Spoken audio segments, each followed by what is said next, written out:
Hola, muy buenas tardes, apasionados por el deporte, basquetbolistas, entrenadores, formadores, instructores, padres de familia y deportistas. Estamos nuevamente en una sesión más del temario de FIBA para entrenadores de baloncesto. Ya vamos en el nivel 1. Hoy es el capítulo 2. Hoy cerramos la parte teórica, entre comillas, de lo que tiene que ver la formación como entrenadores para el nivel 1. El tercer y cuarto capítulo serán dedicados a los jugadores. Y el quinto y sexto capítulo del nivel 1 tendrán la temática de la táctica ofensiva y defensiva. Un agradecimiento, un saludo muy especial a todos los compañeros de Inder Santander, a nuestro director Pedro Carrillo, a la Gobernación de Santander que hace posible este espacio de información, de compartir. Y pues nada, vamos a adelantar. Hoy es una charla, vamos a hacerla lo más rápida posible, pues hay temas que de igual manera son muy teóricos, pero nuestro compromiso y nuestro objetivo es no saltarnos ningún tema del temario que viene en la página de FIBA, que la vamos a ver a continuación para que ustedes puedan entrar, mirar. Hay videos muy importantes, hay sesiones de entrenamiento, hay tablas dinámicas y están todos los componentes que estamos viendo en todas estas presentaciones. Entonces vamos a iniciar de una vez. El tema es un poco largo, pero vamos a hacerlo muy dinámico y de la mejor manera posible para que todos tengan los conceptos claros o tengan, aunque sea, la idea de lo que queremos llegar, de lo que queremos hacer, y cada uno evalúa lo que quiere poner en práctica y lo que le puede servir para mejorar como profesional. ¿Listo? Vamos a iniciar. Entonces, como les dije, estamos en el nivel 1. Todavía nos falta bastante camino, pero vamos muy bien. Hay mucha gente de Santander, de fuera de Santander y de otros países también que están siguiendo nuestras presentaciones. Nos da muchísimo gusto. Hemos recibido muchos saludos de la gente y quieren compartir, interactuar con los entrenadores santanderianos. Esta es la dirección que pueden ustedes ingresar, en donde van a encontrar todo el temario que estamos viendo en estas sesiones y en estos capítulos informativos. Entonces, bien, vamos en el nivel 1, vamos en la sección de entrenadores. Entonces, nivel 1, entrenador. Hoy es el segundo capítulo y finalizamos hoy con esta sección de entrenador y, como les dije, pasaríamos a la sección de jugadores. Nos habíamos quedado en la planificación de entrenamientos, etapas de una sesión de entrenamiento. Entonces, básicamente hay 3 etapas en una sesión de entrenamiento, que son la activación o el calentamiento que llamamos nosotros. Ahora lo llaman activación, que es esa etapa inicial en donde el deportista empieza, como su nombre lo dice, a activar su cuerpo, sus músculos, su anatomía, preparándose para los ejercicios que lleven un mayor contenido físico. La parte central del entrenamiento es donde impartimos todos los conceptos, los fundamentos técnicos, los aspectos tácticos, en fin, el núcleo de lo que queremos desarrollar en esa sesión de entrenamiento. Y la parte final del entrenamiento, en donde ingresamos ya a la parte de concursos, juegos y puesta en escena de lo que vimos en la parte central. Todos tenemos nuestra manera de trabajar, nos ha funcionado. Aquí no queremos impartir una manera diferente de trabajar. Lo que queremos es establecer una ruta que debemos tener en cuenta para mejorar como profesionales y poder asistir de una mejor forma a nuestros deportistas. Entonces, para estos 3 temas, estas 3 etapas, debemos tener en cuenta el nivel deportivo, el nivel físico, nivel técnico y nivel táctico de nuestros jugadores. Cantidad de tiempo, hay sesiones de 45 minutos, de 1 hora, de 1 hora y 15, de 1 hora y media. Hay sesiones de 2 horas cuando ya tenemos equipos de mayores de 17 años. Puntos de enseñanza, hace referencia a los fundamentos técnicos que vamos a tratar en esa sesión de entrenamiento. Simplicidad. Entre más sencillos sean los conceptos, más directos y más concisos, mejor es el proceso de aprendizaje de nuestros deportistas. Y la integración, que todos participen. Cuerpo técnico, padres de familia, jugadores, obviamente cada uno en su rol. Metas de una actividad. El aprendizaje, estamos hablando de los puntos de enseñanza, todos los fundamentos técnicos que vamos a trabajar. La repetición es aquella herramienta que nos permite mecanizar, mejorar una habilidad.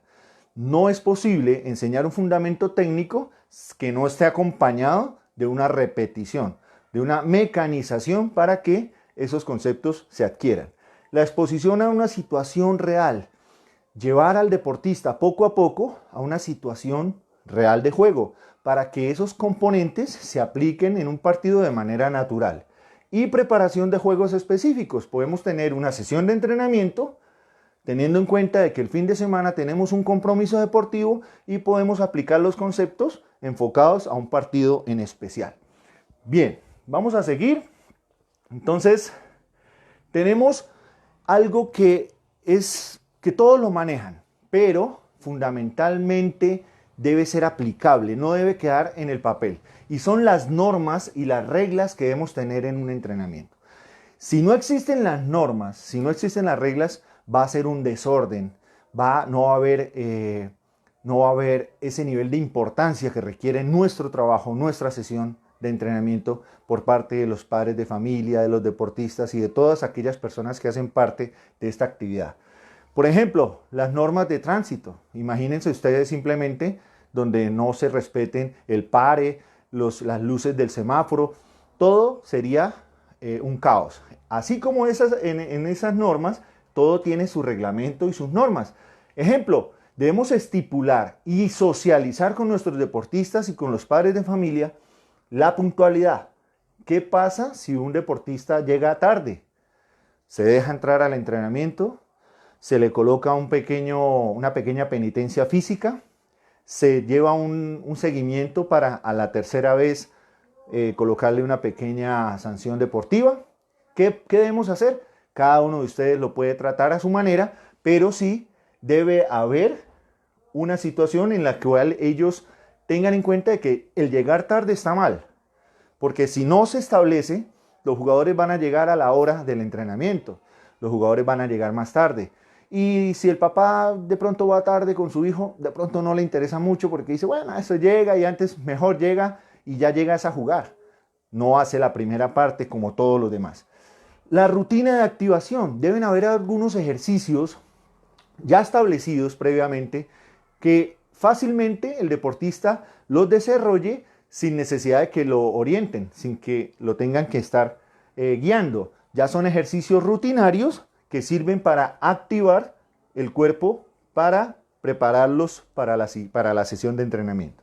Los ejercicios por su nombre. Si yo hago un ejercicio hoy y le coloco un nombre, y lo hago mañana y le coloco otro nombre, y lo hago en una semana y lo llamo de otra manera, nunca el deportista va a asociar esos conceptos y siempre voy a tener que estar explicando el mismo ejercicio. Puede ser cualquier ejercicio, un ejercicio sencillo, pasar el balón por parejas de línea a línea de la cancha. Pues llamémoslo pasar el balón por parejas o pases por parejas hasta la línea de fondo. Pero si yo le digo de una manera hoy y mañana de otra, voy a generar confusión en los alumnos y voy a tener que perder tiempo explicando los ejercicios en cada sesión de entrenamiento. Y la logística en pausas y juegos. Es decir, cuando hay un receso para que tomen agua, ellos deben saber cuánto tiempo tienen y qué deben hacer al ingresar nuevamente al entrenamiento. O sea, ya son cosas que ellos deben comprender, deben saber antes y ya lo van a hacer de una manera normal, natural, ya se familiarizan con esa normatividad y hace que el ejercicio y las sesiones de entrenamiento fluyan. ¿Listo? Bien. ¿Qué pasa al tener estas normas? Mejoramos el respeto hacia la sesión de clases, se aprovecha el tiempo eficientemente, existe sinergia sobre los conceptos y la sesión de entrenamiento es más fluida y dinámica. Vamos a continuar.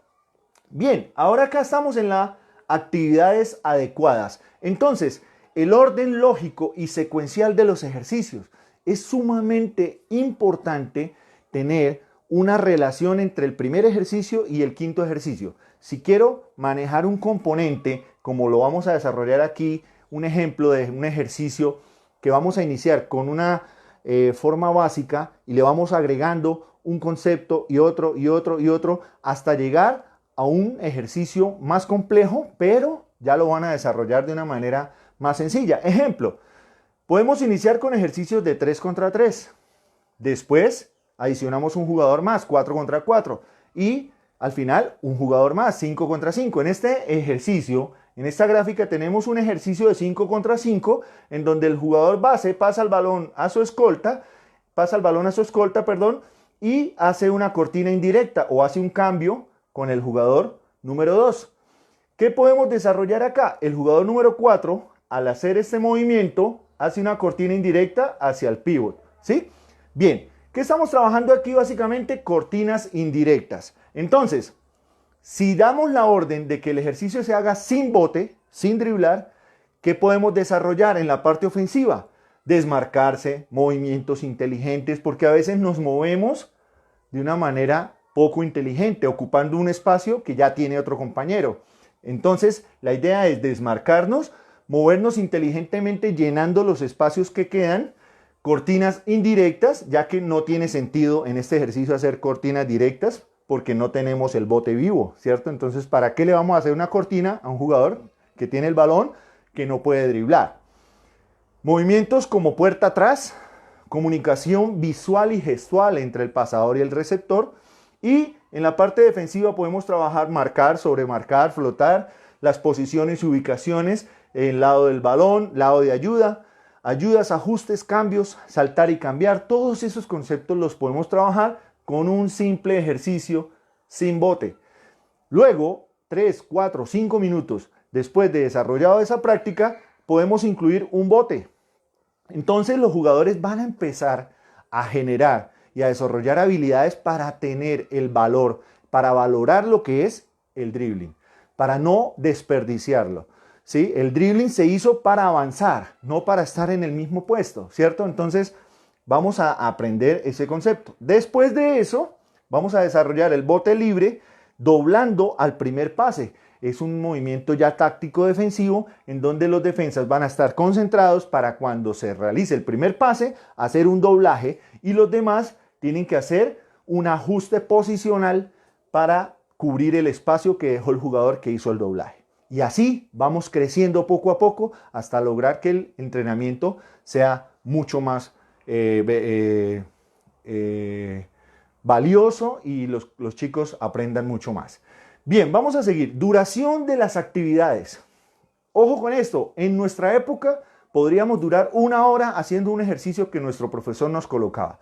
Hoy en día los chicos se aburren rapidísimo. No pueden hacer una misma actividad por un tiempo muy largo.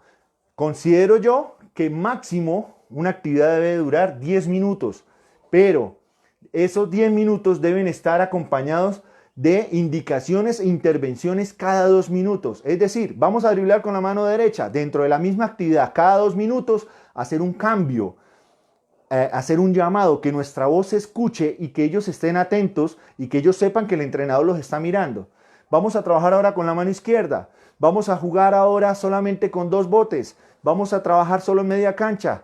Es decir, vamos a ir cambiándoles las reglas, vamos a ir exigiéndoles un poco más y que ellos siempre estén pendientes de las indicaciones. Y el final del ejercicio que no dure más de 10 minutos. Después de ese tiempo se va perdiendo concentración y al perderse concentración se pierde la intensidad en el ejercicio y al perderse la intensidad se pierde el interés. Y esto es en doble vía. Si yo pierdo el interés en el ejercicio, voy a perder la intensidad, que es lo que hace que un ejercicio sea eficiente y por consiguiente la concentración va a bajar. Entonces, estos 3 componentes debemos mantenerlos siempre al 100% y vivos en todos los deportistas. Si hay relevos, máximo 3 minutos. Observar las señales para evitar el aburrimiento o pérdida de intereses. Como esta plática, a veces hay ejercicios que consideramos que no son tan divertidos, ¿cierto? Hay pláticas donde son bastante teoría, poco video, poca dinámica, pero sus contenidos son muy importantes. Entonces, así como en las charlas, en los entrenamientos también hay fundamentos que no son tan divertidos, pero podemos darle esa dinámica de una manera lúdica, recreativa y creativa, con ejercicios y juegos. Tener listo el siguiente ejercicio, fundamental, empalmar el ejercicio que estoy terminando con el siguiente. Si yo no tengo listo el siguiente ejercicio, la clase se va a caer, los muchachos se van a distraer y la fluidez de la práctica se va a perder. Bien, uso de estaciones y trabajos en grupo. Esto ya lo habíamos explicado en la primera sesión y es un trabajo de circuitos. Los circuitos se trabajan por estaciones y es una de las herramientas y de las metodologías más utilizadas por los entrenadores, ya que nos permite hacer una gran cantidad de ejercicios con gran cantidad de personas en poco tiempo, con descansos rápidos, máximo de 1 minuto, y la atención de los deportistas va a estar siempre en los ejercicios, porque van a hacer un ejercicio 2 minutos y medio, van a cambiar de ejercicio, deben saber cuál es el ejercicio que sigue, tienen 2 minutos y medio nuevamente, y al finalizar van a hacer 8, 9, 10 estaciones en 30 minutos, de una manera intensa, de una manera fuerte, con presión, con competitividad, y va a desarrollar en ellos muchas habilidades. Podemos hacer circuitos con ejercicios solamente físicos, solamente técnicos, o como esta figura, combinados, físicos y técnicos. Aquí miramos ejercicios que no tienen balón y ejercicios que tienen balón. Ejercicios de lanzamiento, ejercicios de control de balón, ejercicios de pliometría, ejercicios de fuerza explosiva, en fin, gran variedad que podemos hacer desde que planeemos. Bien, control de la carga física y psicológica. Esto es importante. Esta palabra cargas la empezamos a manejar a veces sin saber realmente su significado. No alcanzamos a encontrar a veces el significado porque cargas se enfoca mucho en la parte atlética y en la intensidad y el volumen que damos a una sesión de entrenamiento para un deportista. Aquí lo vamos a trabajar de una manera básica y establecemos cargas físicas, cargas técnicas y cargas psicológicas. Si tenemos un grupo al cual dictemos clases 3 veces a la semana, lunes, miércoles y viernes, vamos a establecer esas cargas de una manera moderada, llevando a los deportistas de menos a más para poco a poco conducirlos hacia su máximo potencial y llevarlos al fin de semana donde van a competir. Entonces, por ejemplo, el lunes podemos trabajar con ellos la carga física con una intensidad del 40%, cargas técnicas con ejercicios 1 contra 0, 2 contra 0, 3 contra 0, con poca oposición, y psicológicamente actividades simples y generales que no tienen tanta presión. El miércoles aumentamos la intensidad física a un 70%, las cargas técnicas ya iniciamos con oponentes, con defensas, entonces ya no es 1 contra 0, sino 2 contra 1, 3 contra 2, 4 contra 3, en donde hay una ventaja numérica por parte de la ofensiva, y la parte psicológica ya iniciamos a hacer ejercicios con una cierta presión en la efectividad de los tiros, en la definición, en el control del balón. Y ya llegamos al viernes en una intensidad del 90%, donde los ejercicios ya son 1 contra 1, 2 contra 2, 3 contra 3, con una presión máxima y actividades físicas, técnicas y psicológicas muy competitivas. Esto va a permitir que el jugador llegue el sábado o el domingo a la competencia totalmente preparado para asumir su rol técnico y su rol psicológico. Bien. Bueno, acá, mayor complejidad. Ojo con esto. Podemos hacer que un ejercicio sea tan sencillo, pero le vamos dando unos ingredientes que lo van volviendo más complejo, subiendo su nivel de intensidad o simplemente cambiando algunos componentes. Entonces, ejercicios de pases entre 3 jugadores, parecido a la trenza, pero aquí no cambiamos de posición, sino pasamos, regresamos, pasamos, regresamos, pasamos, regresamos, para que el jugador que inició el ejercicio haga un lanzamiento desde la línea. Entonces, pasamos, le regresan al del centro, pasamos al otro lado, le regresan al del centro y así, y hacemos un tiro de esta manera. Pero ¿qué va a pasar con estos 2 jugadores? Se van a regresar por este carril, interrumpiendo voluntariamente, conscientemente, el ejercicio de los otros 3 jugadores. porque en un entrenamiento a veces hacemos un ejercicio 3 contra 0, facilito, pero en un partido real vamos a tener ese tráfico. Entonces vamos a generar el tráfico de una manera controlada para que el ejercicio gane intensidad. Colocar defensas, reducir tiempos, hacer que cada ejercicio se acerque poco a poco a una situación real de juego. A nosotros nos han enseñado que hay 3 calles, ¿cierto? La calle central y hay 2 calles laterales. Eso está correcto. Esto lo utilizamos para manejar el contraataque o la salida rápida. Pero realmente hay 5 calles que vemos acá establecidas en esta gráfica. Están las calles laterales, está la calle central, pero hay otras 2 calles intermedias que son ocupadas a veces por jugadores como el 4 y el 5 en la transición ofensiva o generalmente en la transición ofensiva, pero se utilizan. Entonces, aquí en este ejercicio estamos trabajando calle central y 2 calles laterales en la ida del ejercicio, y estos 2 jugadores están regresando por estas 2 calles intermedias haciendo tráfico al ejercicio inicial. Bien. Reflexión sobre el entrenamiento, creación de un entorno positivo y ofrecer un entorno seguro. Estos son labores que debe tener el entrenador.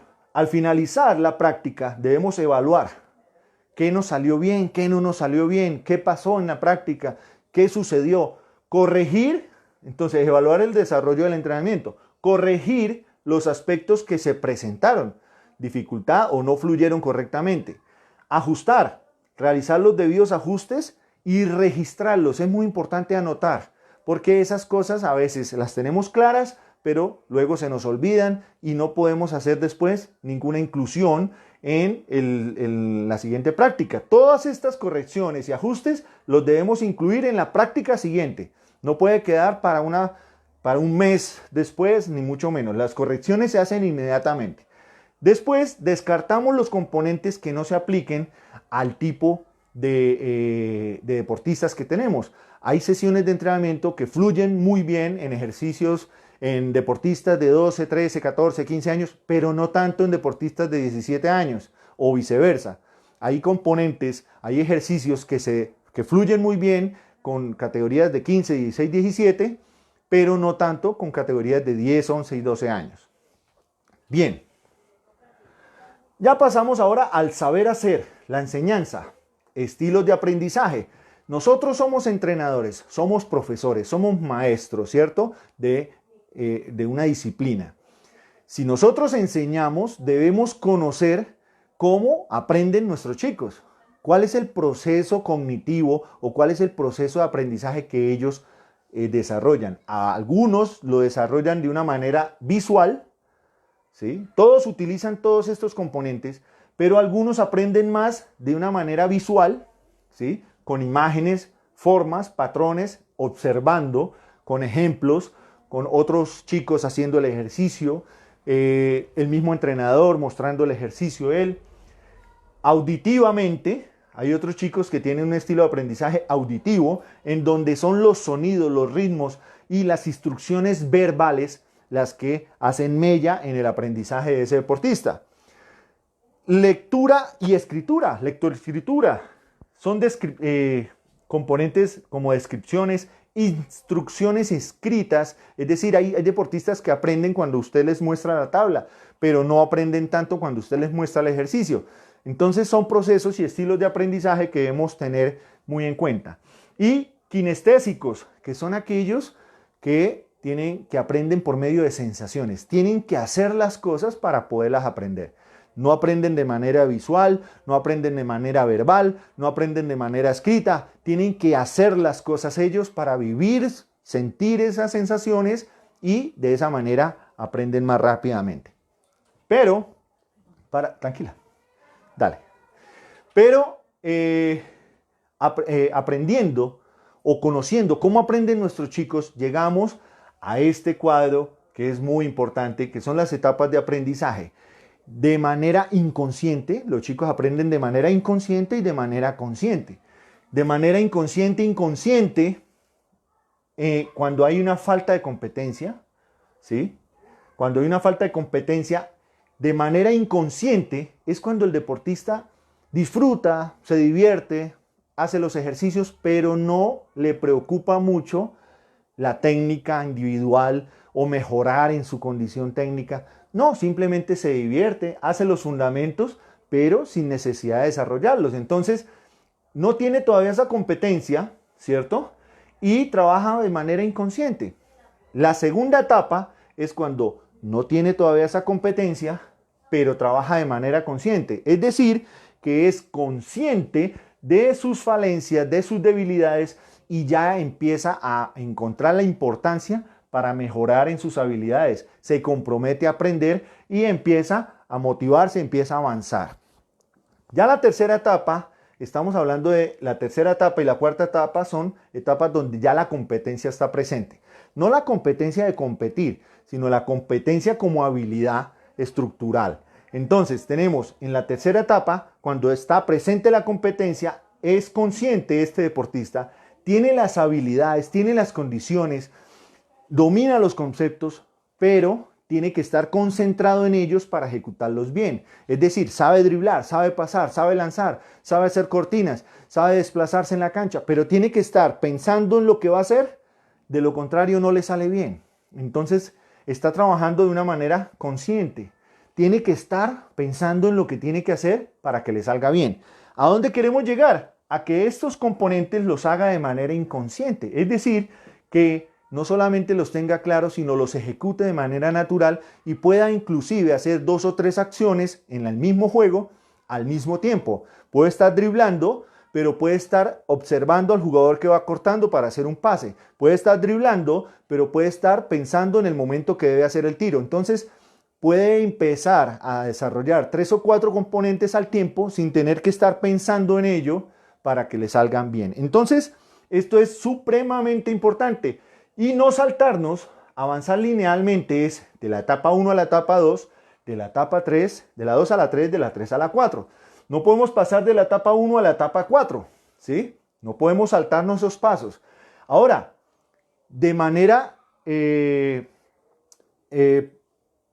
positiva, digámoslo así, o avanzando, podemos desarrollar así, pero también tenemos momentos en los cuales estamos en la etapa 4 y llega un nuevo concepto y necesito regresarme a la etapa 3 para desarrollarlo de esta manera consciente para que luego se convierta en un movimiento inconsciente. Entonces, para pasar de la etapa 1 a la etapa 2 tengo que reconocer la importancia del fundamento técnico. Y para pasar de la etapa 3 a la etapa 4 tengo que repetir. Repetir un fundamento hasta que se familiarice y se convierta en un hábito. Bien, rápidamente vamos a mirar. Este cuadro de pronto no se alcanza a ver muy bien, pero es simplemente una encuesta que a veces nosotros debemos hacer. ¿Por qué? Porque estábamos hablando de los estilos de aprendizaje, de que nuestros chicos aprenden visualmente, verbalmente o de manera auditiva o kinestésicos. Entonces, nosotros debemos evaluarnos también cómo aprendemos nosotros. ¿Por qué? Porque si el entrenador como tal aprende en un estilo visual, va a enfocar su desempeño y su pedagogía a este componente visual. Si yo aprendo más viendo, por lógica voy a tratar de desarrollar mis ejercicios y mi sesión de entrenamiento utilizando ese componente. Entonces, hay una pequeña encuesta que está en la página que ya sabemos, en donde nos permite entender qué estilo de aprendizaje tengo yo y si ese estilo influye en el aprendizaje de mis alumnos. Por ejemplo, si yo soy más auditivo, entonces probablemente o inconscientemente voy a dirigir mis entrenamientos con ese componente y voy a estar aislando a los alumnos que pueden aprender de otras maneras. Entonces, una de las preguntas puede ser: ¿está a punto de aprender cómo usar un nuevo programa de computadora? ¿Usted pide a un amigo que le enseñe? ¿Lee el manual? ¿Llama por teléfono a un amigo y le pregunta al respecto? ¿Mira en YouTube un video informativo? Y según las respuestas que tengamos acá, al final podemos evaluar qué tipo o qué estilo de aprendizaje uso yo como docente.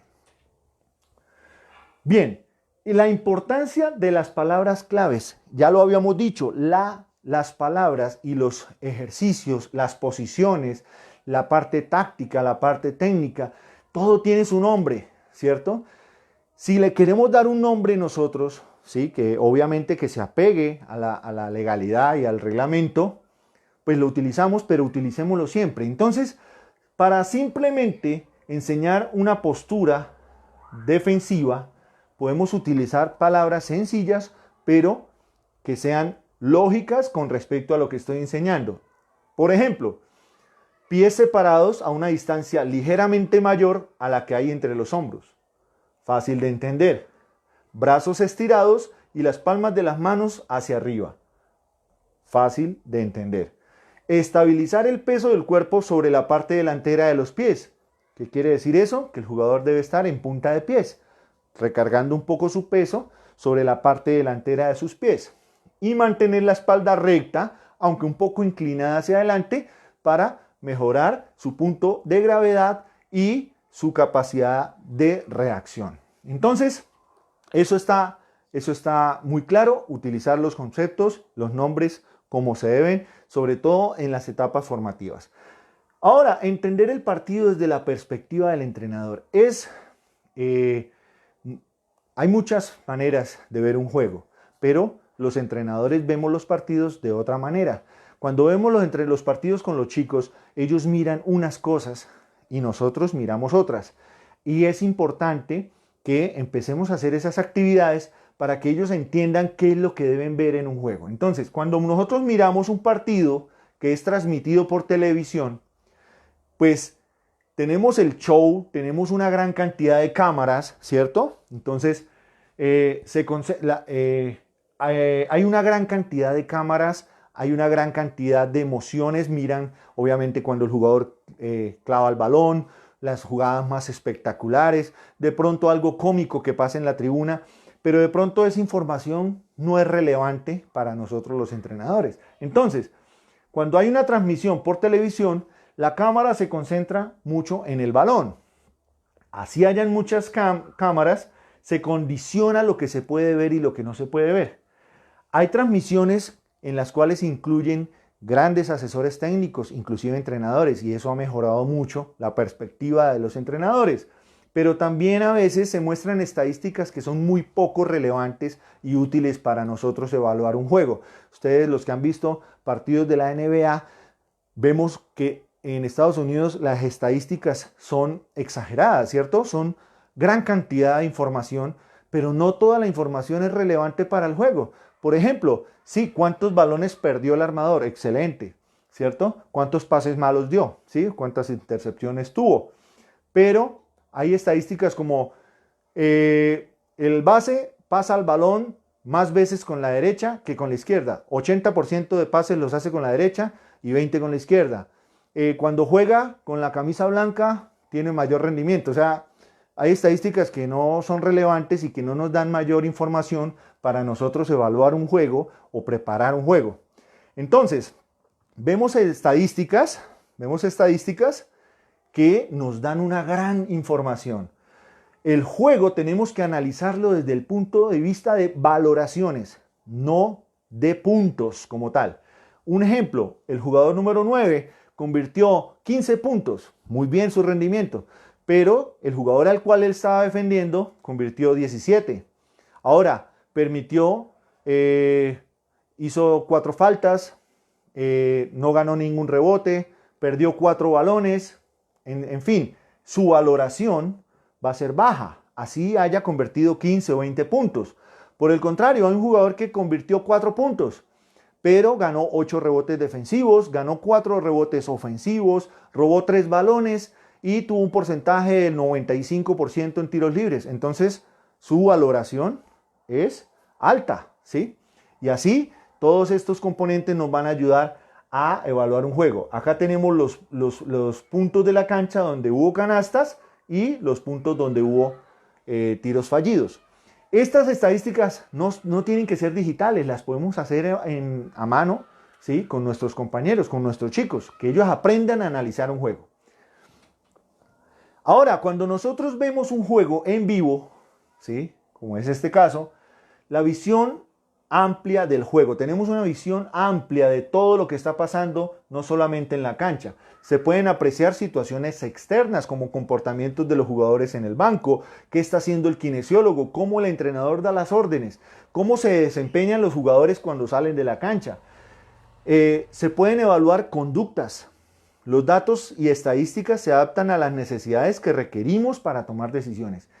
Este tipo de visión me permite tomar apuntes de lo que quiero ver en un juego, no lo que me muestra una cámara. Bueno, enfoques productivos y reproductivos del entrenamiento. Tenemos el enfoque reproductivo, que es rígido, ¿cierto? Se utiliza mucho en etapas formativas cuando se están impartiendo instrucciones sobre conceptos básicos o formas de desarrollar una habilidad como el dribbling o el pase o el lanzamiento. Se da poca participación o poca opinión a los jugadores. Se basa más que todo en una situación rígida. Como lo dijimos, el entrenador imparte la forma, cómo debe ejecutarse el fundamento y los jugadores lo hacen. Y hay un enfoque productivo en donde se involucra el criterio del deportista en el proceso de aprendizaje. Lanzamos preguntas, por ejemplo, ¿crees que estás haciéndolo bien? Si lo haces con la mano izquierda, ¿crees que puedes proteger de una manera más eficaz el balón? Y empezamos a lanzar preguntas que el jugador empieza a analizar y a cuestionar su comportamiento, su conducta técnica, su desempeño, su control del balón, sus decisiones, y poco a poco empieza a haber una interacción que hace que el mismo jugador solucione sus problemas. Bueno, diferentes enfoques según la edad del atleta. Entonces, vamos a trabajar el enfoque emocional, el estado físico, los fundamentos y los psicológicos. Cuando los chicos tienen 12 años o menos, la parte emocional para ellos lo es todo. Vivir, sentir, estar contentos, divertirse, todo es emocional. Todo es emocional, no les importa si ganan, no les importa si pierden. Lo importante es que participen y se diviertan. El estado físico debe estar presente. Aquí yo creo que puede ser un número 3, ¿cierto? Porque el estado físico es importante, pero no tanto en estas edades. Los fundamentos ya empiezan a desarrollarse, por eso estamos en el punto intermedio, en 3, en donde están trabajando su control corporal, su control sobre el balón, su mecánica de tiro y el aspecto psicológico, que a estos chicos hay que mantenerlos motivados siempre. Motivados siempre, todo es positivo, adelante, vamos a lograr las metas, colocar metas cercanas que ellos puedan alcanzar para que su motivación esté siempre en el máximo. 12 y 13 años, vemos que la parte emocional empieza a bajar un poquito. Ya ellos no son tanto de diversión, sino ya empezamos a trabajar un poco más los fundamentos, el estado físico ya es un poco más fuerte y la parte psicológica ya empieza, mira que todos están en número 4, es decir, que entre 12 y 13 años ellos ya empiezan a meterse en el cuento del baloncesto ya como una disciplina deportiva. Ya pasó un poco la diversión, aunque siguen sintiendo esas emociones, ya se están empezando a encasillar a lo que es la competencia. 14 y 16 años, la parte emocional sigue bajando, ya no les importa tanto la diversión, aunque obviamente debe ser divertido para que practiquemos un deporte. El estado físico ya mira que llega a 5, es decir, en esta edad el estado físico está al full. Estamos trabajando mucho nuestra parte física porque en estas edades se desarrollan todas esas valencias que van a potenciar nuestro actuar en las categorías de 17 años hacia adelante. Los fundamentos también están al full, al 5, y la parte psicológica también. Aquí tenemos problemas cuando tratamos mal a un deportista, porque así tenga 14 o 16 años, todavía es un chico, todavía es un niño, entre comillas. Entonces, así la presión, así los componentes estén al full, la parte psicológica hay que tratarla con mucho cuidado, sin utilizar malas palabras, ni degradar, ni mucho menos ofender, como algunos entrenadores que todavía vemos en las canchas agrediendo físicamente, verbalmente a los deportistas, degradándolos y mucho más delante de la gente, ¿sí? Bien, de 17 y 18 años, la parte emocional ya casi que no interesa mucho, ¿cierto? Ya aquí lo que necesitamos es destacarnos, es ser buenos, es ser mejores, es ganar, es competir. El estado físico sigue al máximo, los fundamentos obviamente están al full también y la parte psicológica sigue siendo fuerte. Acá la parte psicológica ya se desarrolla más buscando mejorar la mentalidad fuerte, resistente de nuestros deportistas. ¿Qué necesitamos? Que sepan lo que hacen, para qué sirven, para qué sirve lo que están haciendo, que entiendan el juego, que lean el juego y entiendan lo que están haciendo, que solucionen, que tomen decisiones, que analicen, que no hagan todo al pie de la letra. El instructor, el entrenador da una orden, da una instrucción y el jugador es el que tiene el balón dentro de la cancha, que ellos analicen sus posibilidades, sus debilidades, sus fortalezas, la posición de los defensas, que ellos tomen decisiones basado en todo lo que han aprendido en las sesiones de entrenamiento. Usar diferentes estilos de entrenamiento, como dijimos anteriormente, para que se facilite el aprendizaje de los deportistas. Bien, desarrollo del atleta a largo plazo, cuando el foco está en divertirse. Ojo con esto, estamos hablando de categorías, ahora nivel 1, que ya pasó mini básquet, ¿cierto? Estamos en nivel 1, que son 13, 14, 15 años, 16 años.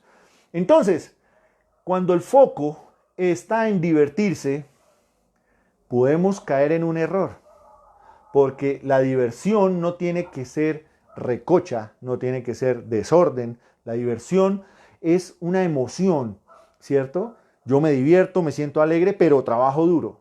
Yo me divierto, me siento alegre, pero soy disciplinado, soy respetuoso, soy comprometido. Entonces, como empiezo a competir, empiezan a haber victorias y empiezan a haber derrotas. Y ahí es donde empezamos a necesitar un equilibrio, porque de ganar se aprende y de perder también se aprende. Pero hay frases que las podemos convertir en una situación que genera conformismo en los deportistas, que genera falta de competitividad y que genera relajación y no les permite desarrollar al máximo sus fortalezas. Entonces, reflexionemos sobre esto. De ganar y de perder se aprende, ¿cierto? Para llegar a ser un gran deportista. Todos los deportistas han fallado, todas las leyendas y todos los mejores deportistas y los íconos del baloncesto han fallado, han perdido, se han equivocado, los han eliminado. Pero la diferencia es que han regresado al siguiente año con más fuerza y han logrado superar todas sus dificultades. Pero ¿qué reflexionamos? ¿Perder es divertido? De pronto, al principio, pues sí. Nosotros decimos, hey chicos, no pasa nada. Lo importante fue que la pasamos bien, hicimos deporte, nos divertimos. Pero poco a poco eso va empezando a cansar a los chicos. Pues realmente perder no es divertido, ¿cierto? De pronto una vez, 2 veces, sí, listo. En algunos partidos, en algunos torneos es importante tener los objetivos claros, saber qué tengo, saber hasta dónde puedo llegar y con base en eso establecer unas metas reales para que los chicos sepan hasta dónde van a llegar o cuál es el objetivo y de ahí para allá va a ser ganancia. Pero de ahí para acá también va a ser una derrota, también va a ser algo negativo. Entonces, ojo con esto, perder no es divertido. Hay equipos que ganan y otros que pierden y todos aprenden, pero hay que tratar de hacer las cosas bien y si lo hacemos bien y si trabajamos duro, probablemente ganemos, ¿sí? Entonces, ¿es bueno ganar a toda costa? El otro punto, la otra cara de la moneda. ¿Será que ganar sacrificando estabilidad, sacrificando motivaciones en los chicos, será que de pronto es tan productivo? Entonces, es la otra cara de la moneda. Ganar a toda costa al final no es rentable. Perder es ganar un poco, una frase de un entrenador de fútbol. Sí, está bien, pero no hay que perder mucho para ganar poco, ¿cierto? O sea, hay que reconocer y aprender de las derrotas, pero salir de esos baches rápidamente. Se puede aprender de un triunfo y de una derrota, ya lo dijimos. Mantener un equilibrio entre ganar y perder dentro de un contexto de aprendizaje y mejora constante. Entonces, De perder aprendemos, de ganar aprendemos, pero siempre dentro del contexto de mejora continua. Ok.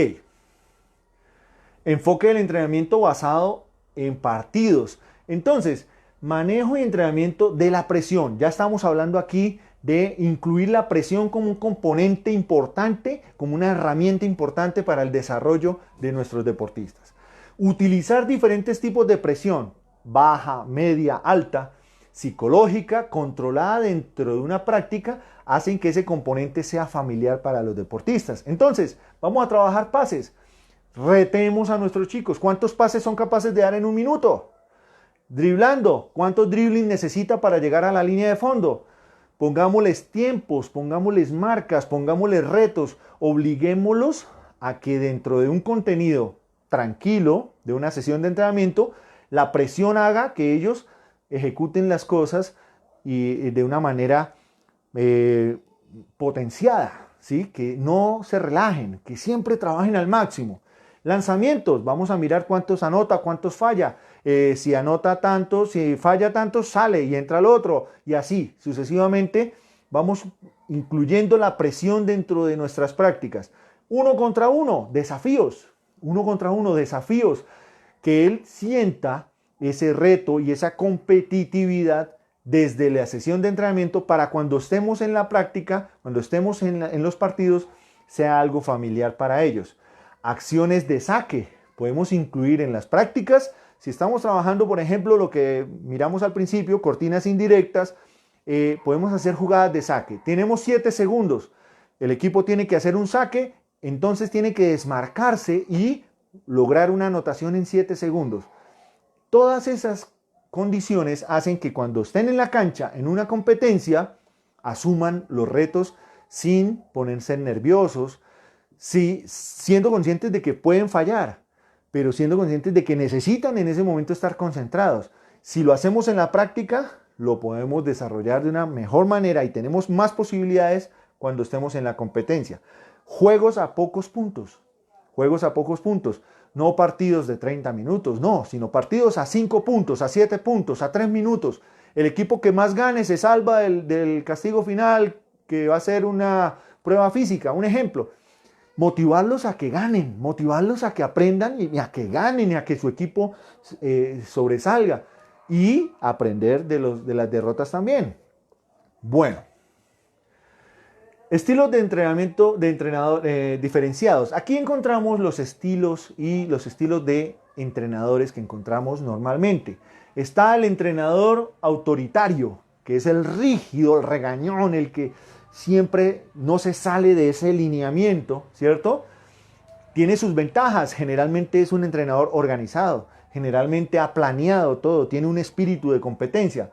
Desventajas, también tiende a ser mal geniado, tiende a tratar de pronto mal a los deportistas, de pronto no es muy complaciente, de pronto no da mucha oportunidad a los deportistas. Entonces, tiene sus ventajas y sus desventajas. Hay entrenadores que son entrenador formal. Es un entrenador un poco más relajado que sigue siendo organizado, establece indicaciones de rendimientos, consulta con los jugadores.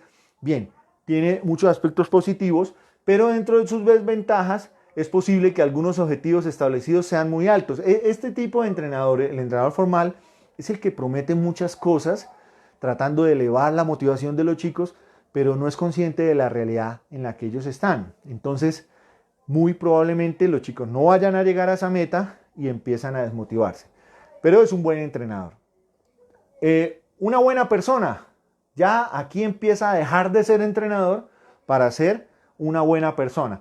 Ojo, uno puede ser entrenador y buena persona, pero acá se está haciendo hincapié en la conducta de él como profesional. Entonces, ventajas. Se lleva bien con todos los jugadores, apoya a todo el equipo, pero los jugadores puede que se aprovechen de esa condición y empiecen a faltarle el respeto, no hagan caso a sus indicaciones, y ahí hay una situación, una línea difícil de cruzar en donde de pronto hay algunos deportistas que la pueden pasar y puede perjudicar al equipo. Está el entrenador intenso. plan de juego localizado, establece expectativas altas, pero mantiene a su equipo muy ansioso. Un jugador se presenta a la cancha no a disfrutar, no se siente relajado, se siente nervioso, porque si se equivoca lo van a sacar, lo van a regañar. Entonces, ese tipo de entrenadores también se presentan, el entrenador intenso, ¿sí? Y está el entrenador bonachón. ¿Cuál es el entrenador bonachón? El que todo mundo quiere, el que se empodera de todos los jugadores, el que conoce más allá de los jugadores, cuál es el juego que le gusta, cuál es la comida que quiere. Empieza a establecer demasiado contacto con jugadores y padres de familia. Desventajas, es posible que ni siquiera prepare los entrenamientos, porque como es amigo de todos, improvisa, no es ordenado. Entonces, todo tiene sus ventajas y sus desventajas. Entonces, estos son estilos de entrenamiento diferenciados. Hay entrenadores de todo tipo. ¿En dónde quieres estar tú? Esa es la diferencia. Aquí queremos establecer como patrones en donde yo puedo ser rígido, puedo ser respetuoso, pero también puedo ser amigable, y ahí empiezo a generar mi propio estilo personal como docente, como entrenador, como instructor. Estilos de comunicación. Ya estamos hablando aquí de desarrollo, estilo y filosofía.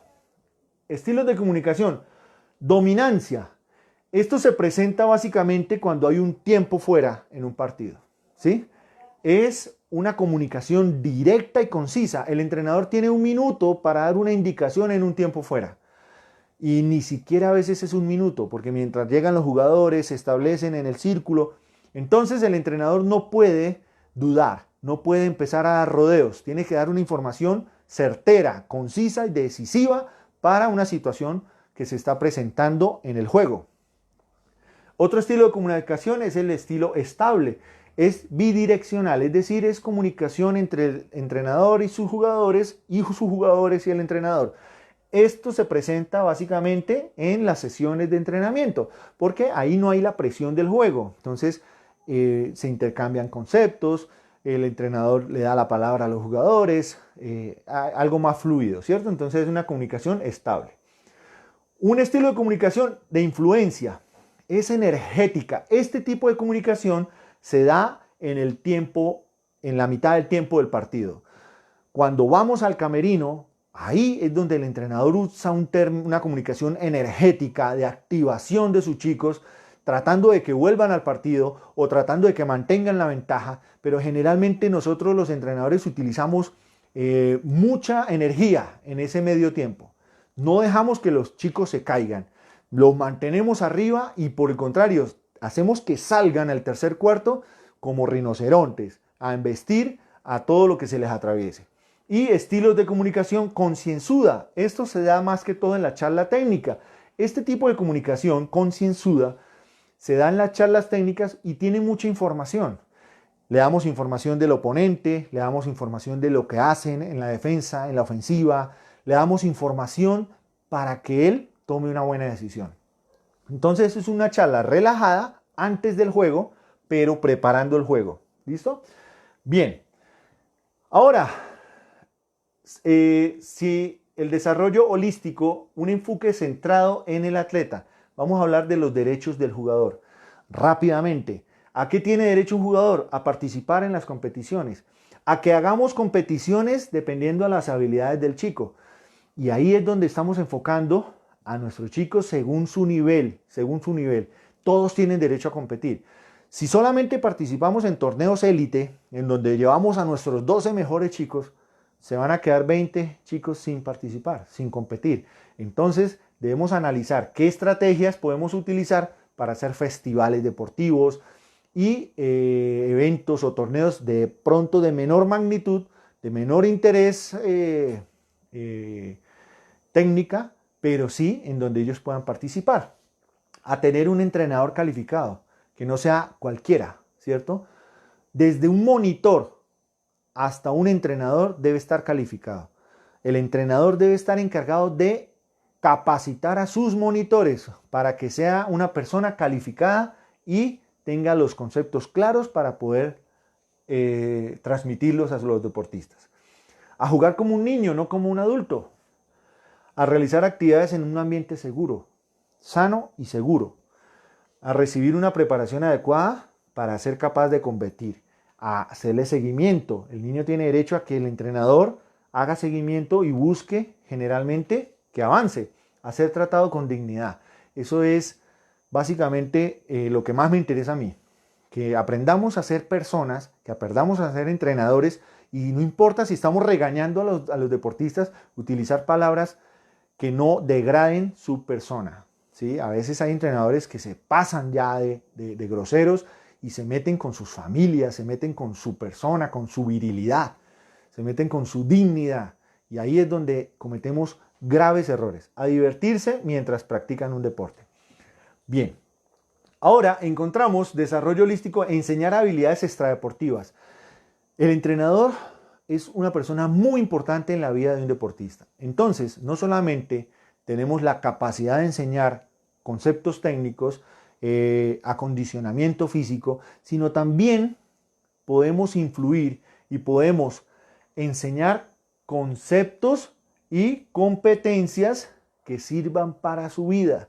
Entonces, los chicos, nosotros debemos como formadores dar competencias deportivas, que son las físicas, las técnicas y las tácticas, pero también personales, como sociales, cognitivas, emocionales, para que ellos aprendan a comportarse, para que ellos aprendan a socializar, para que ellos sepan lo que es bueno y lo que es malo.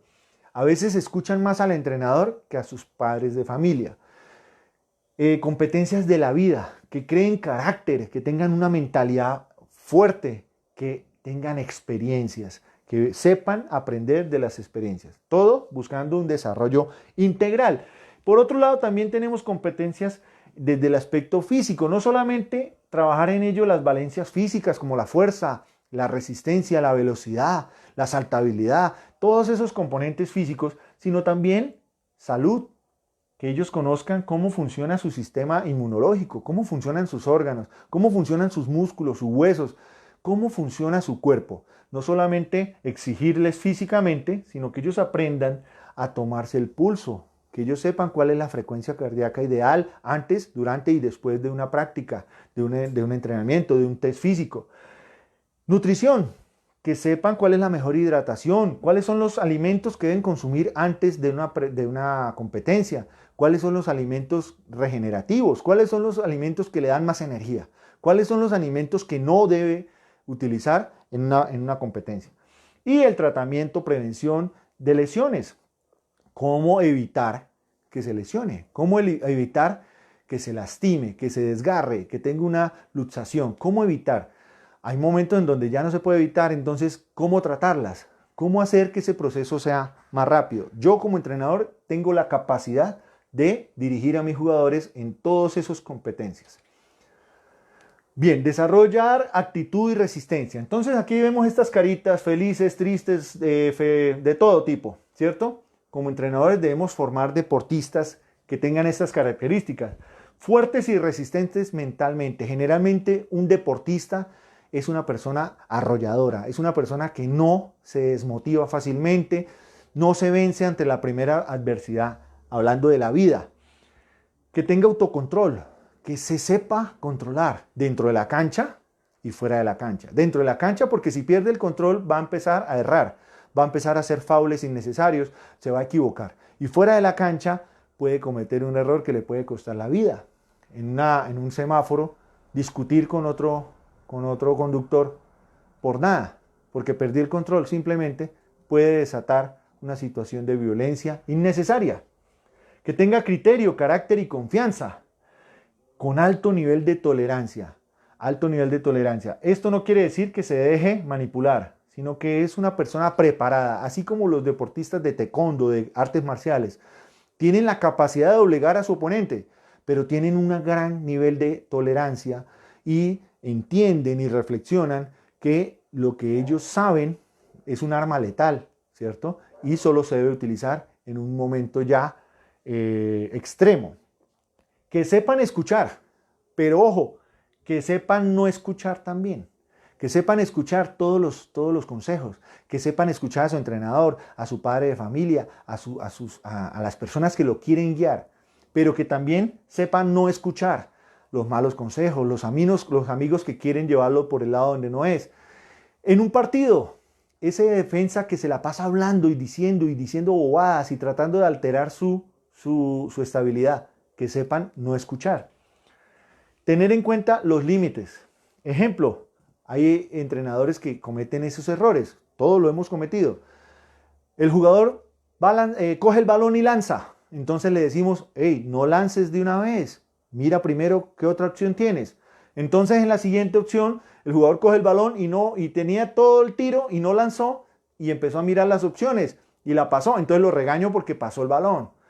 En la siguiente opción hizo otra cosa, entonces voy a empezar a guiarlo como un control remoto y de eso no se trata. Yo doy mi instrucción, doy mi guía y el jugador es el que debe tomar la decisión de qué debe hacer. O lo que vimos en la sesión anterior, el efecto sándwich. Oye, tú lanzas muy bien, tienes buen tiro, pero ojo que había otro jugador mejor ubicado. Así le estamos dando la información, ¿sí?, sin caer en el regaño, sin caer en la degradación. Bien, ahora, desarrollar la confianza en uno mismo. Bien, ya casi terminamos y esto es muy, muy, muy importante. Esta palabra, realidad. Si ustedes ven esta imagen que conocemos mucho, se ve mucho en internet, en donde un gatico se ve como un león. Sí, esto muestra cómo me quiero ver, ¿cierto? Pero ojo, yo no puedo hacerle creer a este gatico que es un león. Debo mantenerlo siempre en la realidad. Sí le debo dar confianza, seguridad en sí mismo como deportista, pero no lo puedo sacar de esta realidad. Puedo trabajar su autoestima, puedo trabajar su seguridad, puedo trabajar la verdad, pero con tacto, con respeto y con confianza, pero nunca salirme de la realidad. Yo no puedo llevar a un deportista a pañitos de agua tibia diciéndole que es espectacular, que es el mejor, que va a llegar a la NBA seguro. No, a ellos no les pasa nada si les decimos que hicieron algo mal. Lo que pasa es que debemos tener tacto y respeto y confianza para dar la información correctamente. Pero esto es un peligro. Hacerle creer a un jugador que no tiene condiciones en el momento, hacerle creer que es un superjugador, puede afectar todo su proceso de aprendizaje, puede afectar todo su desarrollo como deportista. Bien, ahora aquí estamos trabajando la separación de niveles y esto es básico en una escuela o en un club deportivo. Aquí tenemos jugadores de todos los niveles, de todas las edades. Entonces, es muy bueno tener equipo oro, equipo plata y equipo bronce, o equipo 1, equipo 2 y equipo 3, o equipo A, equipo B y equipo C, como ustedes lo quieran llamar. Pero es importante que cada equipo esté catalogado por su nivel técnico. Los chicos de las edades, por ejemplo, que son de 15, 16 años, hay 30. Entonces, digamos, tenemos 3 equipos. El equipo oro, que es el equipo de mayor nivel, que tiene unos objetivos, metas, retos y nivel de exigencia diferentes al equipo plata y sucesivamente al equipo bronce. ¿Qué es lo que pasa? Estos chicos no van a querer salir de aquí. Estos chicos van a querer llegar aquí. Y estos chicos van a querer llegar aquí o aquí. ¿Cierto? Entonces, esta competencia sana hace que este equipo y los chicos que pertenezcan a este grupo entrenen duro, se mantengan firmes porque no quieren que los bajen de ahí, ¿cierto? Y por el contrario, estos jugadores compiten en su categoría con los chicos de su nivel, se mantienen en su grupo, pero tienen la aspiración, de pronto tuvieron 1 o 2 semanas buenas y los subimos al primer grupo. Esa motivación no tiene precio. Entonces, si hacemos esto de manera ordenada, podemos lograr que la motivación de los chicos sea grande, sumado a normas para las sesiones de entrenamiento para juegos, viajes y demás actividades, comunicación con los deportistas y padres de familia, siempre con la verdad, honestidad, respeto y mantener la distancia adecuada. Si hacemos esto bien, no solamente podemos sumar, sino podemos multiplicar la motivación y el desarrollo de nuestros chicos. Bien, ya estamos terminando, nos faltan 5 minuticos. Plan de desarrollo del entrenamiento. Tenemos estos componentes. Ojo con esto de acá. El entrenador tiene que anotar todo. Tiene que llevar un cuadernillo. Planear obliga a visualizar un momento antes de que suceda. Si nosotros visualizamos una competencia, somos conscientes o inconscientemente estaremos preparados para la gran mayoría de situaciones que se puedan presentar y nos ayudará a encontrar una rápida solución o eficiente solución. Para eso necesitamos reconocer debilidades, fortalezas y condiciones. Cronograma, programar, agendar, visualizar. No puedo establecer un plan de entrenamiento sin un cronograma, sin un calendario de actividades. Cumplir lo programado, hacerle seguimiento a ese calendario. Plan B, plan C y plan D. Prever, prevenir, ajustar. Si yo tengo un plan A y no me funciona y no tengo más, ahí llegué. ¿Qué pasa? Voy a tener que improvisar y no hay nada peor que eso. Si yo tengo un plan B, puede que las cosas funcionen mejor. Los padres de familia, los alumnos se van a dar cuenta de que el entrenador es organizado y que va a elevar el nivel de confianza. E innovar métodos, estilos, rutinas, incluir nuevos ejercicios dentro de nuestro trabajo.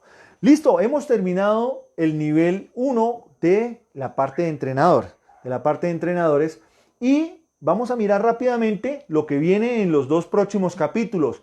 Viene la parte de jugador. Ya terminamos el componente de entrenador. En el capítulo 3 y capítulo 4 vamos a ver los jugadores. ¿Cómo? Habilidades de defensa en baloncesto, ¿sí? Juego de pies básico en defensa, ajuste al atacante, close out, movimientos y posiciones de defensas individuales, ¿sí? Defensa al jugador con balón, defensa al jugador sin balón en el perímetro, defensa en el poste bajo, bloquear un rebotador de ataque, y esto significa seguimiento. ¿Listo? Después de ahí vamos a pasar a las habilidades de ataque en el baloncesto, en donde vamos a encontrar habilidades básicas de movimiento, desmarcarse, recepción, posesión de balón, pases, bote, lanzamiento a canasta, todo lo que tiene que ver con la preparación de un jugador. En donde posturas básicas, equilibrio, juego de pies, carrera, en fin, todos estos componentes los vamos a desarrollar en el capítulo 3 y capítulo 4 para terminar con la preparación física, nutrición, recuperación física y gestión de lesiones. Y al final, el capítulo 5 y 6, vamos a trabajar el componente de equipo. Bien, hemos terminado el segundo capítulo. Nos tocó a un gran ritmo porque es bastante tema. Y quiero terminar con esto, chicos. Mañana jueves a las 6 de la tarde, todos los jueves a las 6 de la tarde, el profesor Guillermo Moreno está haciendo unas charlas por Facebook demasiado espectaculares. Son muy buenas. Aprendemos muchísimo. Es importante conocer lo que sabemos, pero también es importante saber lo que no sabemos, reconocer lo que no sabemos. Y esas charlas son muy buenas. La verdad, es de admirar que él, que es el seleccionador nacional, haga este tipo de actividades gratis. Y muchos entrenadores que tenemos en nuestro medio no hacen nada gratis, no hacen nada por enseñarle a nadie, ¿cierto? Entonces hay que aprender. Hay que seguir ejemplos y como dice nuestro director Pedro Carrillo, en Santander tenemos todo para no envidiar nada de nadie, pero sí debemos aprender, capacitarnos constantemente. ¿Listo? Bien, entonces un saludo muy especial del profe Ciro, espero que les haya gustado y nos vemos el viernes.